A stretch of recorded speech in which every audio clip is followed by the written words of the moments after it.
ಸ್ನೇಹಿತರೆ, ಗೌರಿ ಕಲ್ಯಾಣ ಧಾರಾವಾಹಿಯ ಮುಂದಿನ ಸಂಚಿಕೆಯಲ್ಲಿ ನೋಡುವುದಾದರೆ, ಗೌರಿನ ಅಲ್ಲಿಂದ ಹೊರಡ್ತಾ ಇದ್ದಿದ್ನ ಅನಿಕೇತ್ ಮೇಲಿಂದ ನೋಡ್ತಾನೆ. ಇವಳೇನೋ ಎಲ್ಲಿಗೋ ಹೋಗ್ತಿದ್ದಾಳಲ್ಲ, ಏನಾದ್ರೂ ಒಂದು ಮುನ್ಸೂಚನೆ ಇರಬೇಕು, ನೋಡ್ಕೋಬೇಕು ಇವಳನ್ನ ಹುಷಾರಾಗಿ ಅಂತ ಯೋಚನೆ ಮಾಡ್ತಾ ಇನ್ನ ಅನಿಕೇತ್ ಅವ್ರಿಗೆ ಗೊತ್ತಿರೋ ಗುಂಡಾಗಿರಿಯವ್ರಿಗೆಲ್ಲ ಫೋನ್ ಮಾಡಿ, ಹೇಯ್, ನಾನು ಒಬ್ರು ಫೋಟೋ ಕಳ್ಸಿದ್ದೀನೋ, ಅವ್ರು ಎಲ್ಲೆಲ್ಲಿ ಹೋಗ್ತಿದ್ದಾರೆ ಏನು ಅಂತ ಟ್ರ್ಯಾಪ್ ಮಾಡೋ, ಎಲ್ಲೋಗ್ತಿದ್ದಾರೆ ಅಂತ ನನಗೆ ಅಪ್ಡೇಟ್ ಮಾಡ್ತಾ ಇರೋ ಅಂತ ಆ ರೌಡಿಗಳಿಗೆ ಹೇಳಿರ್ತಾರೆ. ಸರಿ ಸರ್, ಆಯ್ತು ಕಳಿಸಿ ಅಂತ ಅವರು ಸಹ ಒಪ್ಕೊಂಡಿರ್ತಾರೆ. ಈ ಕಡೆ ನೋಡಿದ್ರೆ ಮೋನಿಕಾ ತುಂಬಾ ಡಿಸಪಾಯಿಂಟ್ ಆಗಿ ಕೂತಿರ್ತಾಳೆ. ನಾನು ಆ ರಿಚ್ ಮನೆಗೆ ಸೊಸೆ ಆಗೋಣ ಅನ್ಕೊಂಡ್ರೆ ಈಗ ಇಂಥ ಲೋ ಕ್ಲಾಸ್ ಮನೆಗೆ ನನ್ನ ಸೊಸೆ ಆಗಬೇಕು ಅಂದರೆ ಏನಪ್ಪ, ನಾನು ಏನೋ ಅನ್ಕೊಂಡ್ರೆ ನೀನು ಏನೋ ಮಾಡಿಸ್ತಿದ್ಯಾ ಭಗವಂತ ಅಂತ ತುಂಬ ಬೇಜಾರು ಮಾಡ್ಕೊಂಡು ಕೂತಿರ್ತಾಳೆ. ಇನ್ನು ಹೋಗ್ತಾ ಅಷ್ಟೊತ್ತಿಗೆ ಯೋಚನೆ ಮಾಡ್ತಾ ಕೂತಿರ್ತಾಳೆ.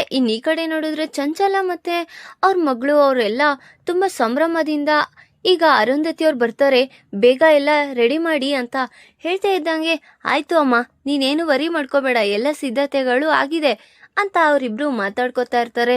ಅಷ್ಟೊತ್ತಿಗೆ ಅವ್ರ ಅಮ್ಮ ಅಪ್ಪ, ಹೋ ಎಷ್ಟು ಖುಷಿಯಾಗಿ ಕೆಲಸ ಮಾಡ್ತಾ ಇದ್ದಾಳೆ ಇವತ್ತು ಚಂಚಲ. ಎಷ್ಟೇ ಆದ್ರೂ ಇವತ್ತು ಅವನ ಮಗನ ಎಂಗೇಜ್ಮೆಂಟ್ ಅಲ್ವಾ, ಅವಳ ಕೈ ಮೇಲೆ ನಡೀತಾ ಇರೋ ಇದೇ ಮೊದಲನೇ ಕಾರ್ಯ ಅಲ್ವಾ, ಅದಕ್ಕೆ ಎಷ್ಟು ಖುಷಿಯಾಗಿದ್ದಾಳೆ ಅಂತ ಹೇಳ್ತಾ ಇರ್ತಾರೆ ಅವ್ರ ಅಪ್ಪ ಅಮ್ಮನು. ಈ ಕಡೆ ನೋಡಿದ್ರೆ ಅರುಂಧತಿ ಅವರು ಸರಿತಾ ಅವ್ರ ಹತ್ರ ಹೋಗಿ ಮಾತಾಡೋದಿಕ್ ಹೋಗ್ತಾರೆ.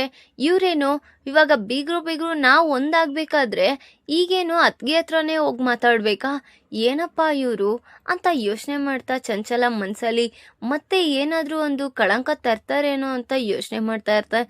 ಸರಿತಾ, ನಾನು ನಿನ್ನ ಹತ್ರ ಸ್ವಲ್ಪ ಮಾತಾಡ್ಬೇಕು, ನಾನು ನಿನ್ನ ನಂಬಿಟ್ಟು ನನ್ನ ಮಗಳನ್ನ ಈ ಮನೆಗೆ ಸೊಸೆಯಾಗಿ ಕೊಡೋಣ ಅಂತ ಕೊಡ್ತಾ ಇದ್ದೀನಿ. ನೀನು ಮಗಳ ಥರ ನೋಡ್ಕೊಂಡು ಖುಷಿಯಾಗಿ ಏನು ಎತ್ತ ಅಂತ ಗೊತ್ತಾಗಿಲ್ಲ ಅಂದ್ರೆ ಹೇಳ್ಕೊಡೋ ಜವಾಬ್ದಾರಿ ನಿಂದೆ ಅಂತ ಹೇಳ್ತಾ ಇರ್ತಾರೆ.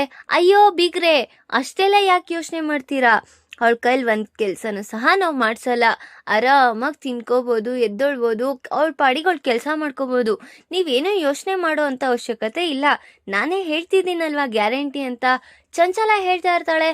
ಅಷ್ಟೊತ್ತಿಗೆ ಬಾ, ನಿನ್ನ ಹತ್ರ ಸ್ವಲ್ಪ ಮಾತಾಡ್ಬೇಕು ಅಂತ ಅರುಂಧತಿ ಅವರು ಸರಿತಾ ಅವ್ರನ್ನ ಕರ್ಕೊಂಡು ಪಕ್ಕಕ್ಕೆ ಹೋಗಿರ್ತಾರೆ.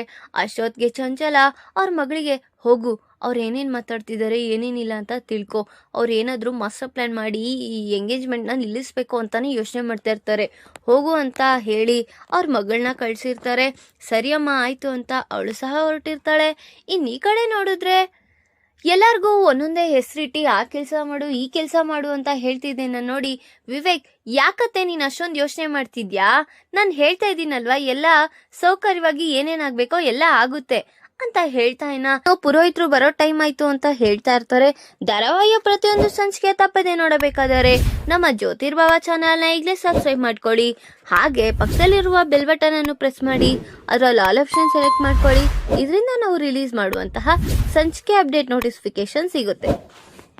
ಗೌರಿ ಆಟೋದಲ್ಲಿ ಬರ್ತಾ ಇರ್ತಾಳೆ. ನೋಡಿದ್ರೆ ಶ್ರುತಿಗೋಸ್ಕರ ಬರ್ತಾ ಇರ್ತಾಳೆ.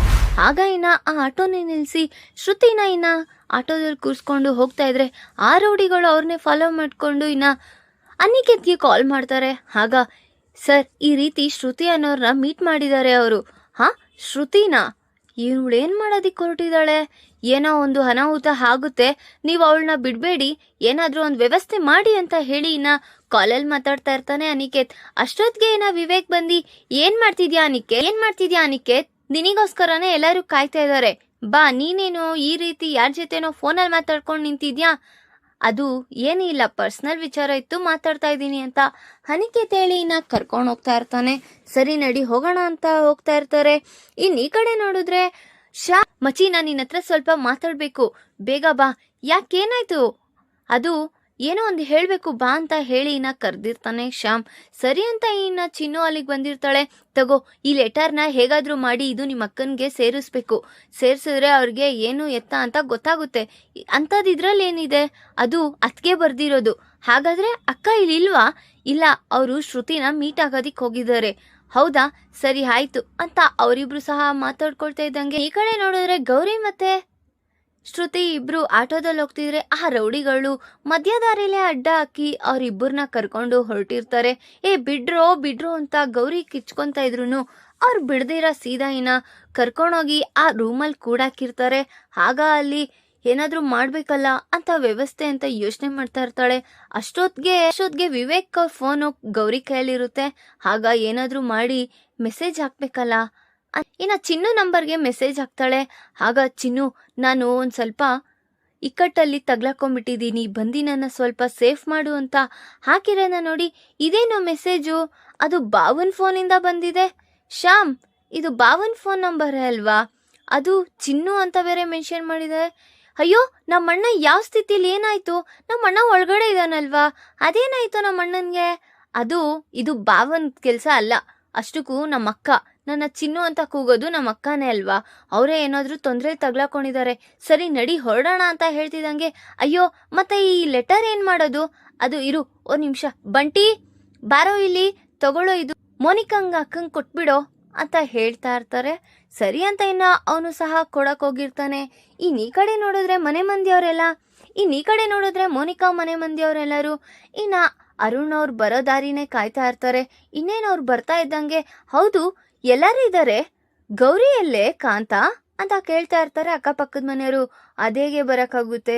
ಅಷ್ಟಕ್ಕೂ ಅವ್ರ ಮನೆಯಲ್ಲೂ ಒಂದ್ ಎಂಗೇಜ್ಮೆಂಟ್ ಇದೆ ಕಣೆ. ಯಾರ್ದೆ? ಇನ್ಯಾರು? ಆ ಚಂಚಲ ಅವರ ಮಗಂದು. ಅವಂದ ಅಂತ ಹೇಳ್ತಿದ್ದಂಗೆ ಆ ವಿಚಾರನ ಮೋನಿಕಾ ಕೇಳಿಸ್ಕೊಂಡಿರ್ತಾಳೆ. ಅದನ್ನ ಕೇಳಿಸ್ಕೊಂಡು ಅವಳಿಗೆ ತುಂಬಾ ವಿಪರೀತ ಶಾಕ್ ಆಗಿರುತ್ತೆ.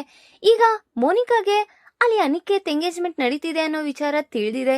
ಈಗ ಹೋಗಿ ಅವನ್ನ ಎದ್ರಾಕೊಳ್ತಾಳ ಅಥವಾ ಅವ್ರ ಅಮ್ಮ ತೋರಿಸ್ತಾ ಇರೋ ಹುಡುಗನೇ ಮದ್ವೆ ಆಗ್ತಾಳ ಅನ್ಸೋ ಹುಡುಗನೇ ಮದ್ವೆ ಆಗ್ತಾರ.